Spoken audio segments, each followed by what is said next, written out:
Hey, everyone. Welcome to Locked On Lakers for Tuesday. Brian Kamenetsky and Andy Kamenetsky, Rob Pelinka and Darvin Ham are set to speak to the media this week ahead of next week's media day.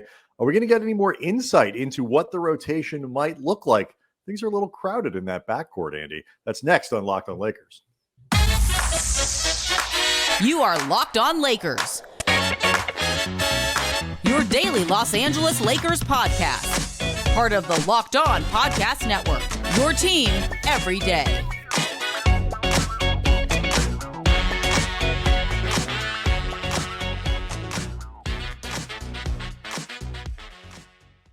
Thanks to everybody for making Locked On Lakers your first listen of every day, Monday through Friday, and sometimes on weekends, as it was this weekend that we just had.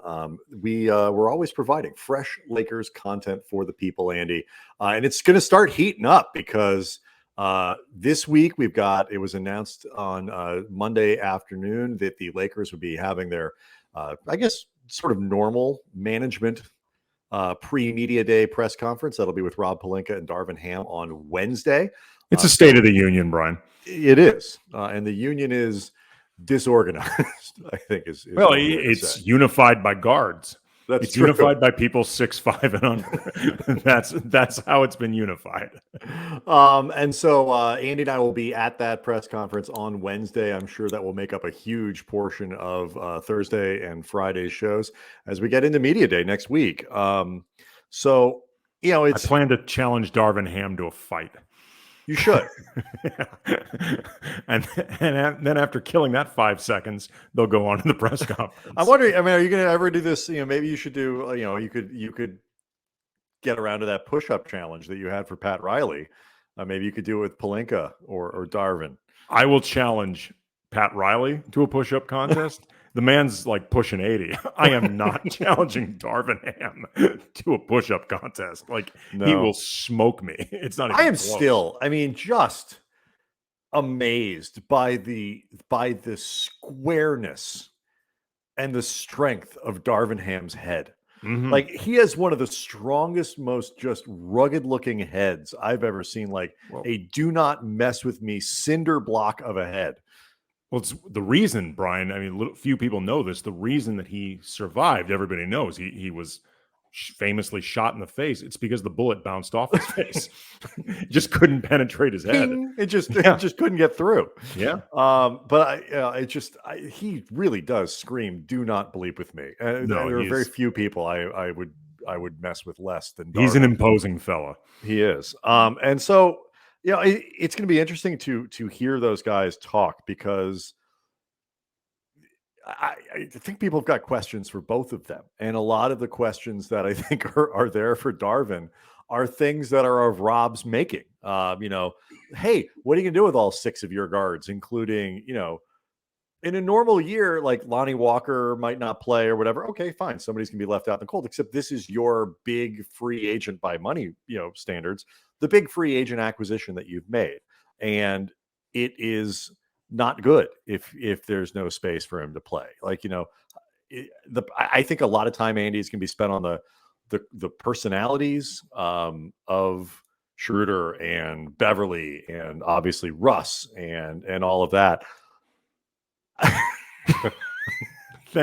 By the way, this is where the internet is so wonderful. I tweeted out last week when the news broke that the Lakers were signing Schroeder.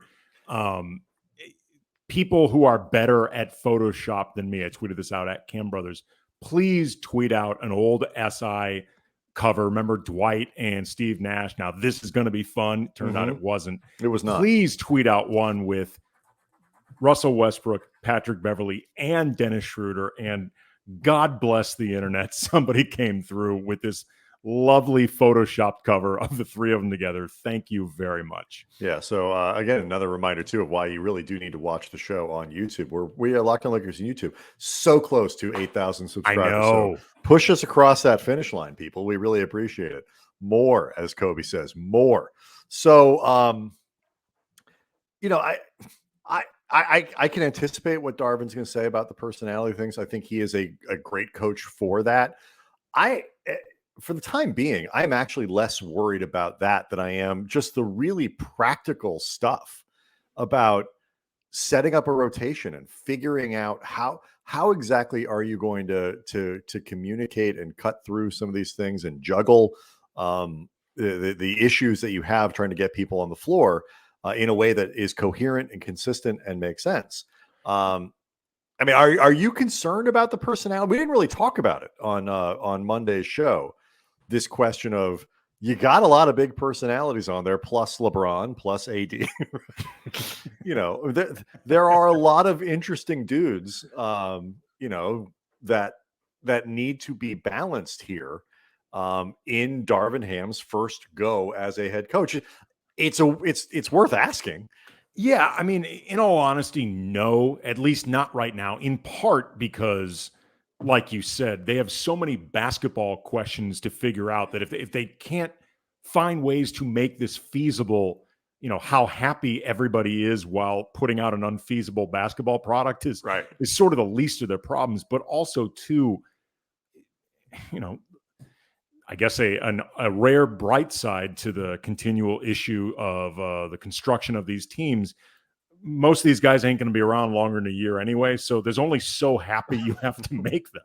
I mean, that is the upshot to you're never committing to anybody that isn't named LeBron or Anthony Davis. But it's worth. I mean, it is worth noting. You know, Dennis Schroeder does not have a lot of leverage if he's unhappy. Russell Westbrook does not have a lot of leverage if he's unhappy, because if it's not going well, and Russ is, and I'm not, again, I don't think this is going to happen. I think Russ is going to be fine, at least for a little while. And if he isn't, it means things have kind of gone off the rails anyway. But like, if you don't like it, go home. Or if you don't like it, we'll cut you, you know, in the case of Schroeder. And so I do think that's helpful. I mean, if you know, Darvin has advantages over the management of the Russ issue, for example, that Frank Vogel didn't have.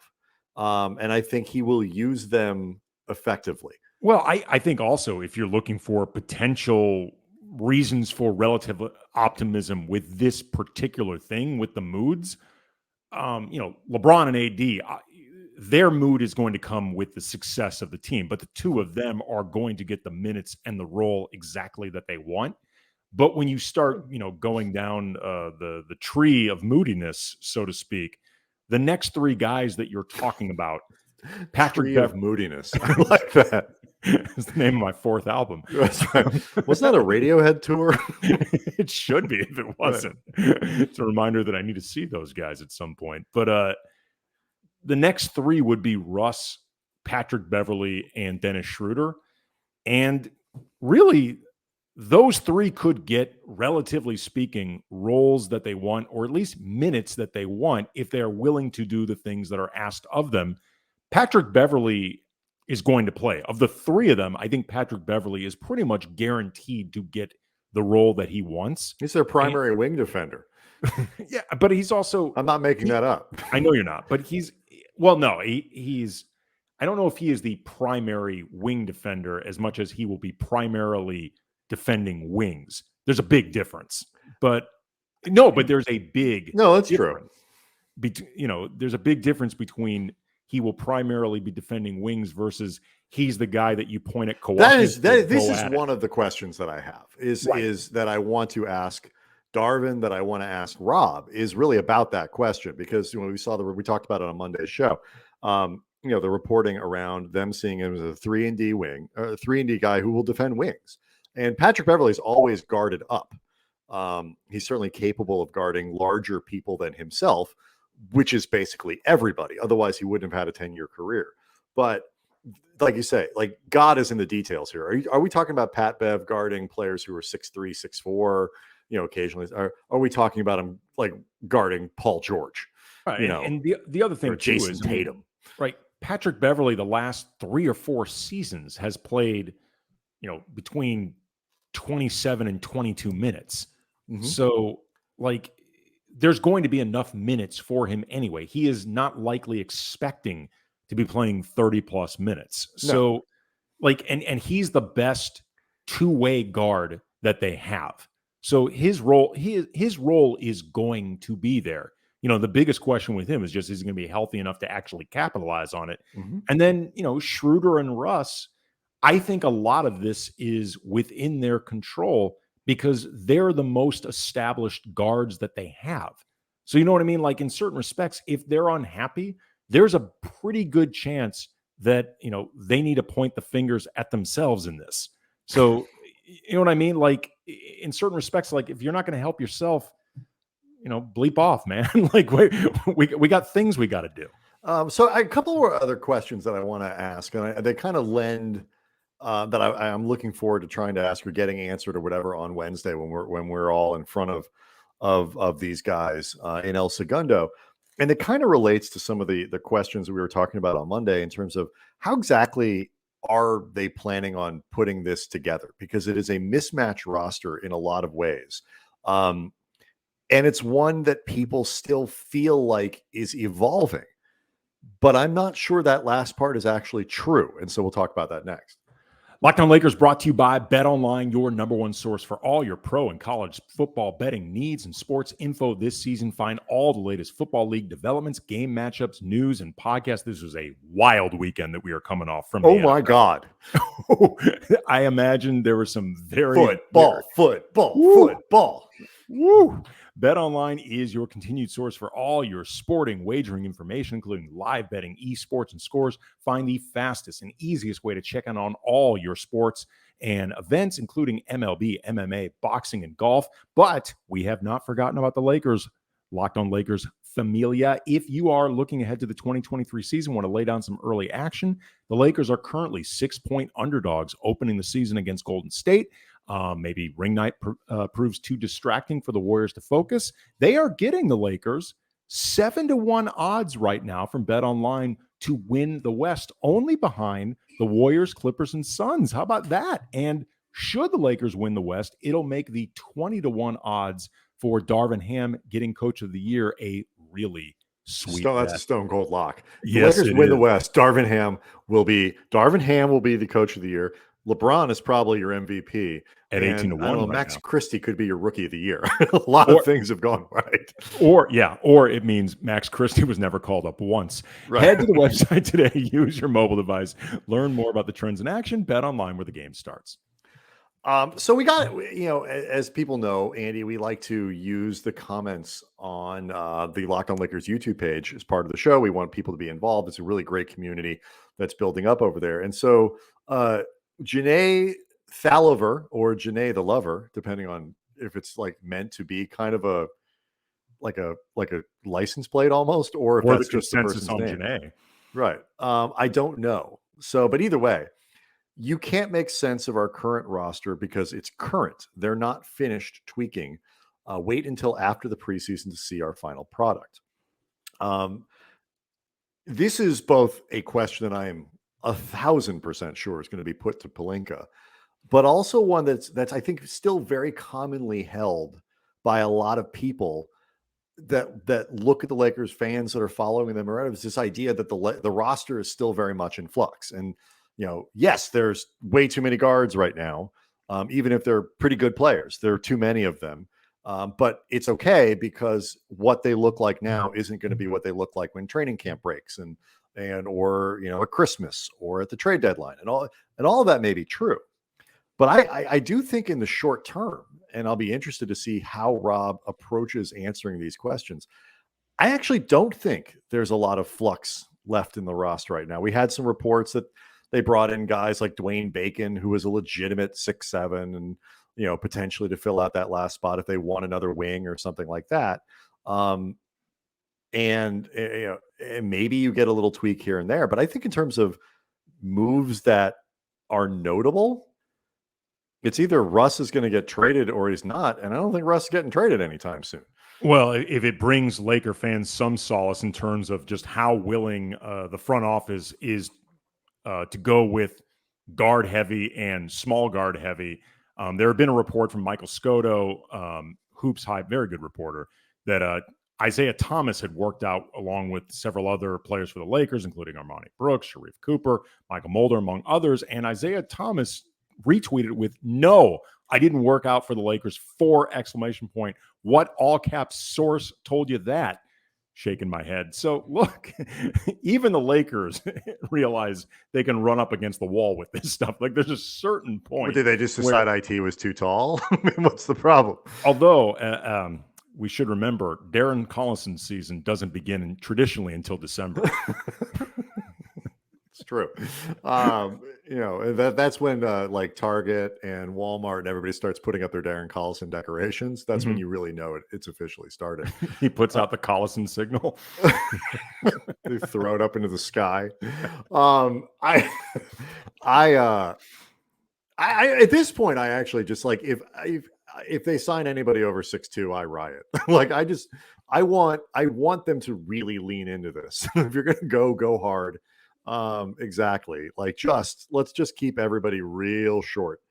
But I mean, do you agree with me? Like I don't see any other moves out there that are, you sign this guy, you cut, maybe you swap out Wenyen Gabriel for someone else or something like that, deeper down the roster. But in terms of needle moving things that impact the roster in meaningful ways, I don't think they're coming.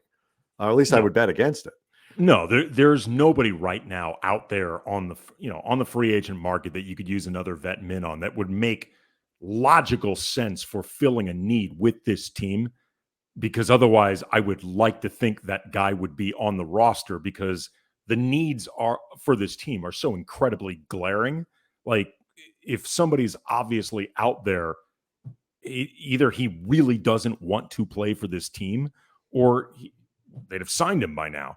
Mm-hmm. It's just one of those things where I think in some respects until the deadline, it's going to feel fluid because there's always this expectation that at some point a team might decide that they're willing to pack it in and they want to have their books clean moving forward. Like, Utah eventually, or Indiana, if they feel like we're not going to do a long-term extension with Miles Turner. We are truly going to do a ground-up rebuild.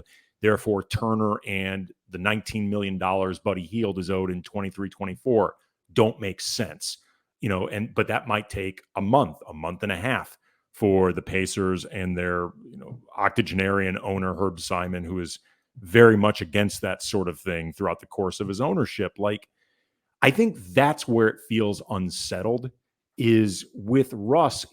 Until Russ demonstrates, all right, you know what? He actually fits in. He is providing a utility. Maybe he's not MVP caliber Russ anymore, but he is actually serving a need for this team. And you know what? Color me shocked, but it's actually working. It's just always going to feel like there is a shoe that may potentially drop as the last move for the Lakers. So in that sense, I think it's both settled and fluid. Mm-hmm. It's an interesting way of looking at it. And I think it gets to so much the sort of the psychology that's been built around Russ, and the idea that having Westbrook on the roster automatically feels like and is an admission of punting on the season. I did Locked On NBA with Jackson on Monday, and he kind of brought this up too. And I get it. I get that feeling. It's just like, yes, you're right. Like the roster right now, I think if things break the right way for the Lakers, namely LeBron and AD have to stay healthy, Kendrick Nunn's got to be there and whatever.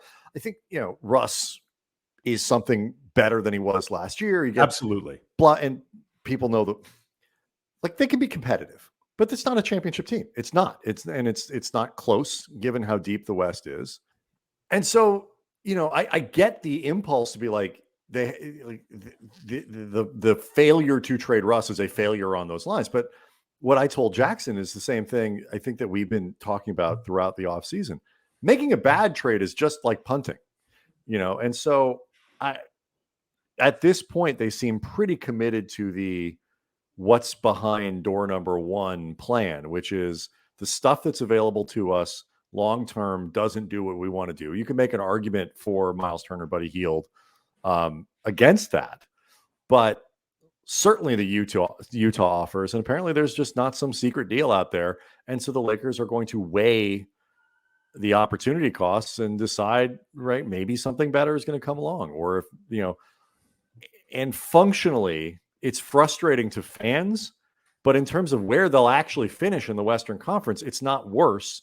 And it at least gives them a chance to try to improve in the offseason. And I get why that's frustrating, but I think it is what it is. And Pelinka is not going to be able to answer that question directly, but I do think he's going to have to sort of talk around it, and how Rob talks around it is going to be very interesting to watch on Wednesday. Well, it's always interesting to watch Rob Pelinka talk around stuff. Like that's the unintentionally. I believe it was Pablo Neruda once said about Russell Westbrook. Yeah, you can tell how confident Rob feels about where they are basically by how many literary comparisons or $5 words he throws out. The more confident he is, the more he talks like a normal person. The less confident he is, the more we find out what's in his library. Right. He sounds like a seventh grader who clearly did not read the book. Well, okay, look, I want to make it clear. I will give Rob credit. He's read the books. I think the problem is he knows that the book analogies he's throwing out are BS. Right. But He's filibustering. Whereas Rob's way of filibustering is to, quote deep thinkers. Mm-hmm. Whereas Mitch would just speak real slow and give you the background history on every player involved in a transaction until you just got up and left. Right. You're like, Mitch, I have to go pick up my kids from school. And he would just talk your way out of it. Right. It's all filibustering. But again, I want to make it clear just so people understand. We believe Rob has read these books. Rob is a well-read guy, legitimately. Yeah, there's no question. So we got a really interesting comment. And you actually brought up Austin Reeves for Monday's show. We got a really interesting comment about Reeves that gets to some of the questions about the guard rotation and who's going to play, who isn't, and some of the assumptions I think that a lot of people have that I think it leads to some really interesting discussions as we kind of start breaking down individual players and what they might bring heading into training camp and heading into the year. So we'll do that next. Okay, so Andy, we got this one from who sent this one? All right, Avid Dorsey. Or Avid, not sure. What's funny is all of you are trying to find a way to get Austin Reeves on the floor, and it looks like the Lakers front office is trying a way to get him off the floor and play less time.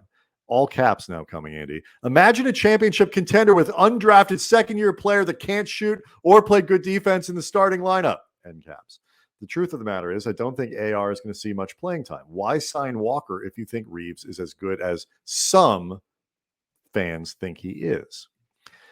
You talked about Reeves on Monday's show as a guy who, you need to see more out of. It is maybe not as well established as a, key player on a good team as some fans might put him at. I also think he's right in the center of this question, though, that Ovid is bringing up about like how maybe we're making assumptions about some players playing and not, and some players may play and other players not. And some prominent players are going to be sitting on the bench. He's obviously rooting for Reeves to sit on the bench, but what do you think happens here? Because I can see scenarios where Reeves plays a lot. He would be in my starting lineup were I to just put it together with what I think makes the most sense for the Lakers, and certainly be in a finishing lineup.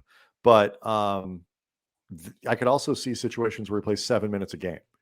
Well, I mean, first of all, to answer the question, why do you sign Walker with Reeves there? I think to some degree the answer is he's a clutch client willing to play for the taxpayer mid-level. And presumably on 1 year, since the Lakers were among, if not the only team to use this money on a 1 year deal, not even a 1+1. So in certain respects, that might actually be the answer, because as it's been well established over the last few years, the mid-level exception, whether full or taxpayer, that goes to the clutch guy.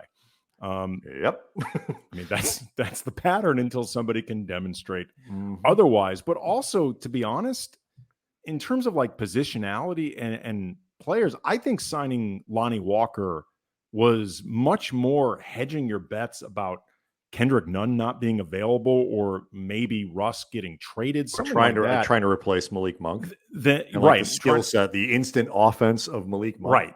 Than Reeves, because they are really different players. I mean, I'd say that Austin Reeves and Lonnie Walker are borderline polar opposite players. Like, and that's not meant as a compliment or a negative towards either one of them. I'm just saying you're kind of comparing apples and cucumbers at that point. Like they're not the same dude. As far as with Reeves though, like I can see where he could be in the starting lineup. If I had to, we did this question last week, the idea of who would be in your starting lineup day one right now versus who do you think should be in This the was, by the way, lineup pre-Schroeder, which pre-Schroeder influences that question. Right. For the time being, Reeves would not be in my starting lineup. I think he certainly could prove himself by the end of the season. I could also see him as somebody who finishes in the sense that I think at his best, he's very much a connective player. And he's somebody that does most things reasonably well enough.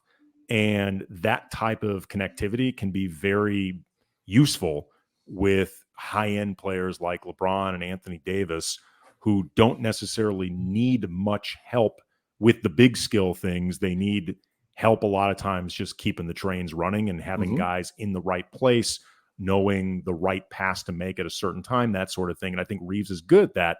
Where I think Reeves still needs to prove himself, and this isn't necessarily Reeves's fault, it's just contextual. And I think this is something we're going to talk about, I think, over the course of this week and moving into the season. I think contextual is going to be a big way of describing a lot of decisions for this team. Well, yeah, it's an interesting way of phrasing it. Hopefully you get a chance to ask Darvin about it. Like, are you going to mix and match a lot? Are you going to try to create an established rotation where a couple guys just have to sit and that's the end of it until opportunity?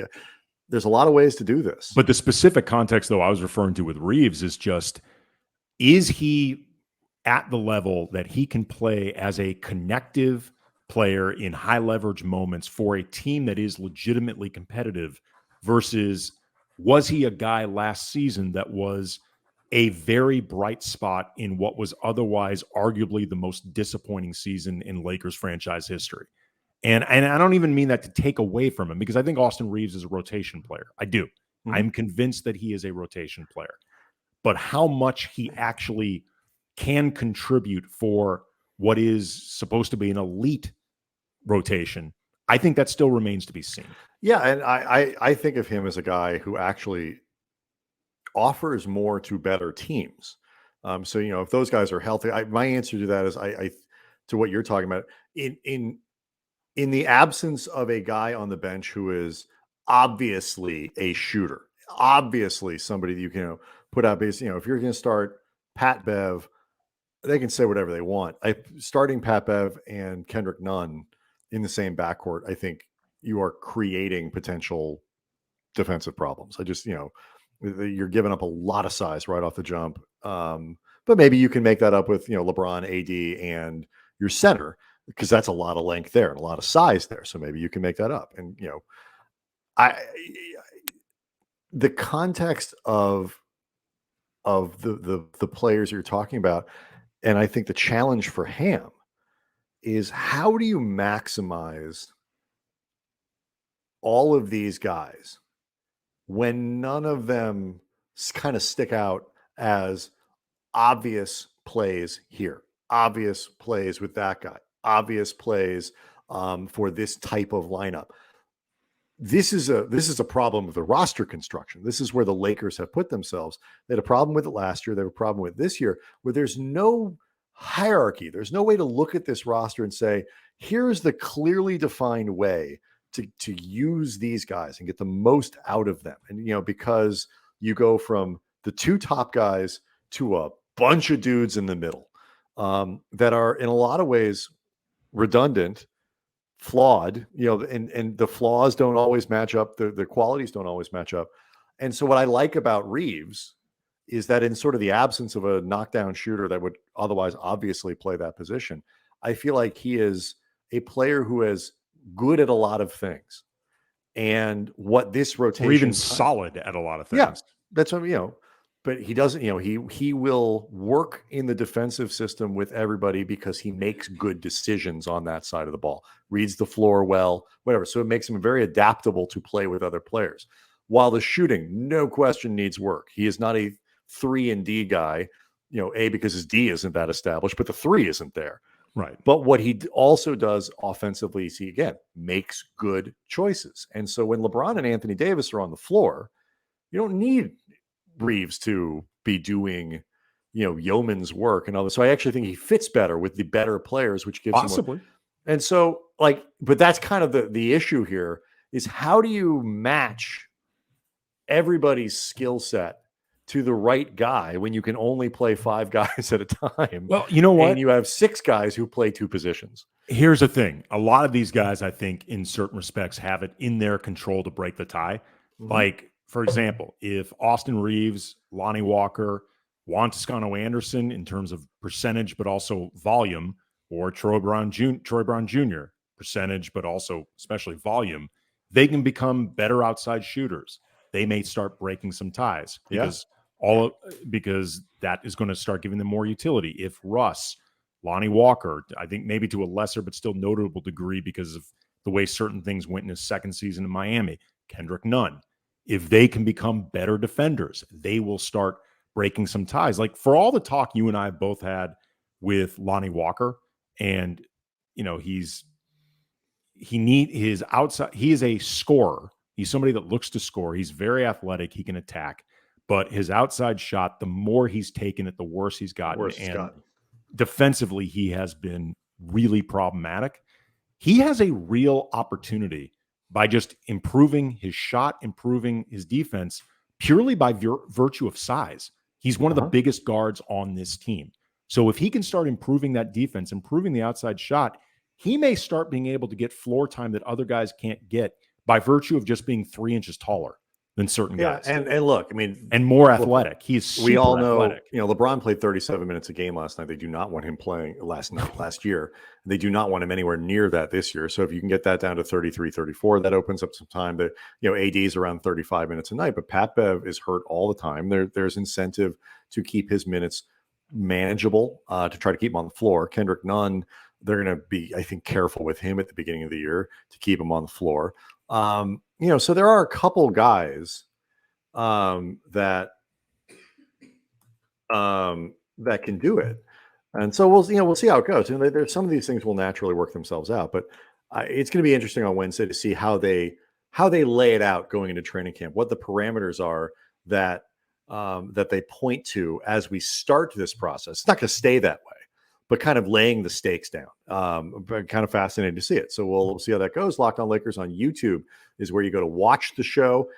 In Wednesday's show, Andy's going to include Travis Rogers, host of Locked On Rams, and our friend. And we're going to talk just about the state of LA sports, the Dodgers, specifically the Rams and the Lakers, in terms of looking at management, why these teams are succeeding and failing in the way they are, because it's a fascinating conversation, and nobody better to talk about it with than Travis, who is obviously a Rams insider and knows the Dodgers up and down as well. So that'll be Wednesday's show. We'll see everybody next time.